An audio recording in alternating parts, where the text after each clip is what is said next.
qui court plus vite que les athlètes à un gardien de but qui se fait humilier en pleine séance de pénalty. Le sport peut impliquer des moments aussi drôles qu'épiques. Que vous aimiez en pratiquer ou pas, vous adorerez découvrir quelques séquences les plus bizarres que le sport nous ait offert. En janvier 2020, le tennisman français Elliot Benchetrit s'est hissé dans le grand tableau de l'Open d'Australie 2020. Mais ce n'est pas tant cette belle performance qui restera dans les mémoires. Et pour cause, lors du match, le joueur a souhaité reprendre des forces au moment du changement de côté, en mangeant une banane. Jusque-là, rien d'exceptionnel, me direz-vous. Cependant, en voyant une jeune ramasseuse de balles passer devant lui, le tennisman français l'intercepte et demande si elle est en mesure de lui éplucher sa banane. Surprise, la ramasseuse en question s'est alors tournée vers l'arbitre de la rencontre, John Blum, qui, depuis sa chaise haute, ordonne au joueur de s'en charger tout seul. Face à une telle attitude, le sportif s'est attiré les foudres des internautes et surtout de l'ancienne tenniswoman Martina Navratilova. Celle-ci avait alors déclaré « John a pris la bonne décision. C'est quoi la prochaine étape? Du raisin ?» Après tout, Elliot Benchetrit avait bel et bien réussi à éplucher finalement lui-même sa banane. Néanmoins, devant une telle polémique, le tennisman s'est défendu en affirmant que « Les bananes sont vachement dures à ouvrir ici, parce qu'il n'y a pas la tige. » Pas sûr que cet argument ait pu convaincre qui que ce soit. Giannis Antetokounmpo est un joueur de basketball tout à fait hors norme. Évoluant au poste d'ailier fort au sein des Bucks du Milwaukee depuis 2013, il a mené son équipe durant la saison 2016-2018 dans les 5 grandes catégories statistiques. Il est ainsi devenu le premier joueur de l'histoire de la NBA à terminer une saison régulière dans le top 20 dans les 5 statistiques: poids, rebond, passes décisives, interceptions et contre. Pourtant, Giannis ne manque pas de maladresse. La preuve avec cette scène totalement cocasse où le sportif a été impliqué dans une séquence pour le moins étrange. En voulant renverser le jeu alors qu'il était au poste bas, le basketteur a brusquement frappé James Harden en plein visage avec le ballon. Ce dernier est donc immédiatement tombé au sol, avant de se relever, un peu comme si de rien n'était, ou presque. Et oui, le choc a probablement bien secoué le joueur. Cependant, Harden pourra se consoler. Étant très critiqué par sa défense, il aura au moins coupé une ligne de passe d'une manière exceptionnelle. Maintenant l'un des buts les plus inattendus qui soit. Alors que les équipes Steel de Bethléem et l'Athletic de Hartford se dirigeaient vers un match nul 2-2 en USL, la seconde division américaine, l'attaquant de Hartford, Danny Barrera, a fait la différence, mais pas n'importe comment. Ce footballeur américain d'origine colombienne a en effet donné la victoire à son équipe d'une manière aussi insolite que spectaculaire. La raison? Eh bien, dans les dernières secondes du temps réglementaire, le gardien des Steel de Bethléem cherchait à relancer à la main. À ce moment, Danny Barrera, qui n'a commencé le match qu'en tant que remplaçant à la 81e minute, a eu un bon flair et a tenté de contrer le ballon avec une aile de pigeon. La balle a alors touché le talon du footballeur avant de finir sa trajectoire au fond des filets. Bien entendu, les fans de foot se souviendront aussi bien de l'énorme gaffe du gardien que du but phénoménal de Barrera. Après tout, cette fin de match a été véritablement bluffante. Si l'attaquant de Hartford a su marquer les esprits, son gardien ne s'est pas fait oublier non plus. Lors de la demi-finale d'un match de foot entre Stony Brook et Hartford, le gardien de but a connu une humiliation hors du commun. En effet, durant la séance de pénalty, ce gardien a tout essayé afin de déstabiliser son adversaire et l'empêcher de marquer le but. Il a donc effectué plusieurs roues au milieu de ses cages, mais cet exercice a été plus fatigant que prévu. Et oui, sa tentative de déstabilisation s'est soldée en un échec cuisant, puisque le joueur de l'équipe adverse a réussi sans la moindre difficulté à marquer le but. Pire encore, le buteur s'est même permis ensuite d'humilier le gardien de but en effectuant à son tour les mêmes acrobaties.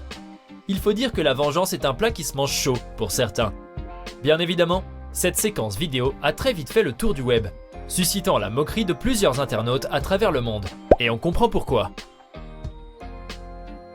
En 2013, les fans de Prince Fielder, un joueur de baseball, ont été particulièrement marqués par une scène peu commune. En effet, durant un match opposant les Mariners de Seattle aux Tigers de Détroit, ce joueur de premier but courait à pleine vitesse pour tenter de rattraper la balle. Mais contre toute attente, il s'est soudainement retrouvé près des gradins, et surtout près des nachos. Incapable de résister à l'envie d'y goûter après avoir vu un homme tenir une assiette remplie du mets mexicain, le joueur de baseball a donc tout simplement volé quelques bouts à ce fan, pour le plus grand bonheur de ce dernier. Et il faut admettre que cela lui a été pour le moins bénéfique, puisqu'une fois retourné à la base, le baseballeur a réussi à marquer un point décisif quelques minutes plus tard. Suite à ce match, Prince a admis que son seul regret était de n'avoir pas trempé les nachos dans un peu de fromage, ce qui n'a pas manqué d'amuser un bon nombre de personnes sur la toile. En 2018, lors d'un match opposant l'équipe FC Dillajori à celle du Torpedo Kutaisi dans le cadre de la 28e journée de l'Erovnuli Liga, principale compétition footballistique de la Géorgie, un chien a étrangement fait irruption sur le terrain à la 69e minute de la rencontre. Sortant de nulle part, ce chien s'est alors mis à gambader joyeusement au beau milieu du stade. Le seul problème ? Les deux équipes n'avaient pas besoin d'un autre joueur, mais cela n'a pas empêché le chien de courir partout sur le gazon, loin de là. D'ailleurs, au bout de quelques secondes, l'animal s'est dirigé vers le gardien de but du Torpedo qui lui a tendu la main. Il n'en fallait pas plus pour convaincre le quadrupède qu'il tenait là un partenaire de jeu. Ainsi, l'invité surprise s'est roulé sur le dos, adoptant la posture caractéristique du chien réclamant des caresses. Cependant, peu de temps après, le service de sécurité a tenté de conduire l'animal hors du terrain, en vain. Finalement, il n'a accepté de sortir du gazon qu'en compagnie de 2 joueurs. Suite à cela, le match a pu reprendre son cours.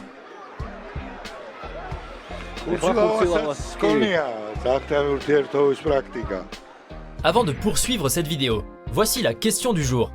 À partir de quelle année le badminton est devenu une discipline olympique? Est-ce option A en 1992, option B en 1980, option C en 2000? Écrivez la bonne réponse dans les commentaires et nous verrons en fin de vidéo si vous avez eu raison. Durant un championnat du Costa Rica de Superbike, 2 pilotes, Jorge Martinez et Mario Calvo, ont décidé de régler leur compte sur la piste de la course. Une scène quasi surréaliste. Tout commence lorsque Jorge Martinez bouscule la moto de Mario Calvo.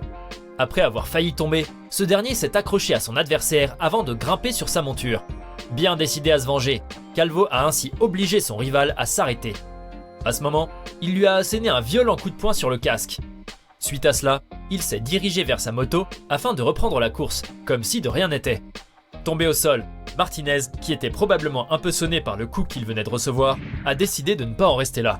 Il était même allé jusqu'à répliquer, transformant la course de Superbike en combat de MMA. Bien entendu, cet incident n'est pas resté sans conséquences. Après avoir été disqualifiés de la course, les 2 costariciens ont été condamnés, un mois plus tard, à 2 ans d'interdiction de piloter, soit le temps de commencer leur reconversion dans un sport de combat.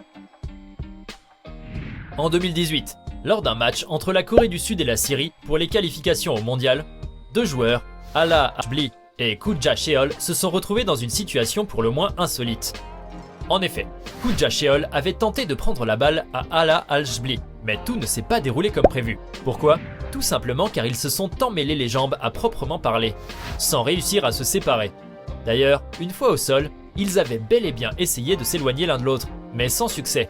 Néanmoins, voulant se séparer à tout prix pour reprendre le match, ils ont été contraints de faire appel à une aide extérieure.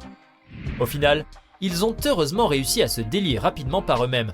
Au final, ce qui devait être très certainement un grand soulagement pour les 2 joueurs. Toutefois, cette scène aussi invraisemblable que cocasse continue de faire le tour de la toile. Au Gallagher Stadium de Maidstone en Angleterre, un but tout à fait inattendu a été marqué pendant un match de football féminin de la Coupe du Comté de Kent opposant les Maidstone United à l'équipe Prince of Wales. En effet, les joueuses de l'équipe Prince of Wales ont complètement raté leur défense en inscrivant un but contre leur camp. Dans cette séquence vidéo, on peut ainsi voir la gardienne de Prince of Wales sortir de sa surface pour dégager le ballon. Sauf que ce fut un total échec. Au lieu de cela, elle a en fait donné le ballon à une joueuse de l'équipe adverse. Cette dernière a alors taclé la balle qui allait filer en sortie de but. Mais une autre joueuse de Prince of Wales, qui essayait d'écarter le danger, a envoyé le ballon au fond des filets tout en chutant. La gardienne de but, quant à elle, a tenté de sauver la balle tant bien que mal. Mais sans surprise, en vain. C'est donc là, probablement, le but contre son camp le plus abracadabrantesque de l'histoire du football. On n'aimerait en tout cas pas être à la place de ces footballeuses, d'autant plus que le résultat final a été largement en faveur de Maidstone. Le basketteur Colin Sexton a été acteur d'une scène véritablement hilarante. Lors d'un match de basket de la NBA Summer League, ce dernier a tenté d'intimider son adversaire Josh Hart d'une manière hors du commun afin de l'empêcher de marquer. Connu comme étant un concurrent digne de ce nom, Colin Sexton a en effet marqué les esprits, non pas pour son talent de basketteur, mais plutôt pour sa défense digne d'un lutteur de sumo professionnel. Devant Josh Hart, Colin s'était donc mis en position caractéristique de ce sport japonais dans le but de distraire son concurrent, et il a réussi. Par son regard poignant et sa défense intimidante, Colin est justement parvenu à déstabiliser Josh Hart. Et oui, au moment de tenter de marquer, Hart a raté son panier. Pari réussi pour Colin Sexton. Il faut croire que, bien que cette technique soit très étrange, elle soit de toute évidence efficace. En revanche, cette défense tout à fait particulière n'a pas tardé à faire le tour des réseaux sociaux et des médias, suscitant les railleries des internautes. C'est bien connu, durant les courses à pied, les caméramans se doivent d'être aussi sportifs que les athlètes, afin de pouvoir enregistrer l'intégralité de la course. La preuve avec cette séquence vidéo où l'on peut voir un caméraman dépasser les coureurs et qui franchit même la ligne d'arrivée avant les athlètes. Surprenant, n'est-ce pas? Malheureusement, cette vidéo ne représente pas une véritable course, mais seulement une publicité de Powerade postée en 2007 sur YouTube par le réalisateur et cinéaste Jack Wynne. Malgré cela, cette séquence vidéo demeure très impressionnante. Ce n'est donc pas sans raison qu'une multitude d'internautes continue de la partager sur tous les réseaux sociaux. Et ce, bien qu'elle ne représente pas une véritable course. Après tout, les caméramans peuvent également être de grands sportifs, vous ne pensez pas? Maintenant, à votre tour de nous dire dans les commentaires lequel de ces moments de sport est selon vous le plus fou.